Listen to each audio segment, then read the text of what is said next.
ऊभन्दा दक्षिणतिर हामीले यो जग्गा किन हामीले किन्यौँ भन्ने कुरा त्यो मैले चाहिँ बुझ्न सकेको छैन। हेर्नुहोस् है भैँसी एयरपोर्टमा मन्जु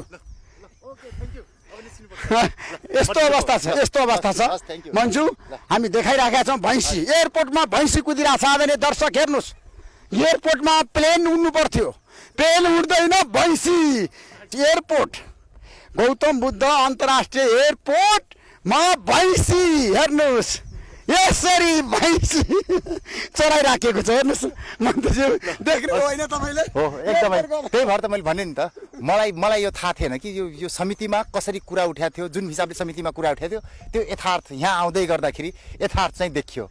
जुन यो हामी अहिले पनि यो भैरहवा गौतम बुद्ध इन्टरनेसनल एयरपोर्टको दक्षिण साइडमा छौँ। यो जुन पछाडि देखिराख्नु भएको छ त्यो हामीभन्दा उत्तर साइडमा हो। अब यतातिर हेऱ्यौँ भनेपछि यो इन्डियाको बोर्डर यतातिर हो। तर यो जग्गा यो के अरे ऊभन्दा दक्षिणतिर हामीले यो जग्गा किन हामीले किन्यौँ भन्ने कुरा त्यो मैले चाहिँ बुझ्न सकेको।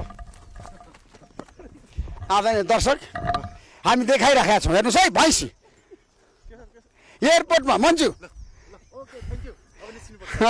यस्तो अवस्था छ मन्जु हामी देखाइराखेका छौँ। भैँसी एयरपोर्टमा भैँसी कुदिरहेको छ। आदरणीय दर्शक हेर्नुहोस्, एयरपोर्टमा प्लेन उड्नु पर्थ्यो, प्लेन उड्दैन, भैँसी दौडिरहेछ, भैँसी हिँडिरहेछ। हेर्नुहोस् राजा हिँडिरहेछन्। हेर्नुहोस् आदरणीय दर्शक भैँसी र राजा। त्यसैले हाम्रो देशमा कति भएको छ है भ्रष्टाचार है? एकदम भ्रष्टाचार त एकदम धेरै नै छ।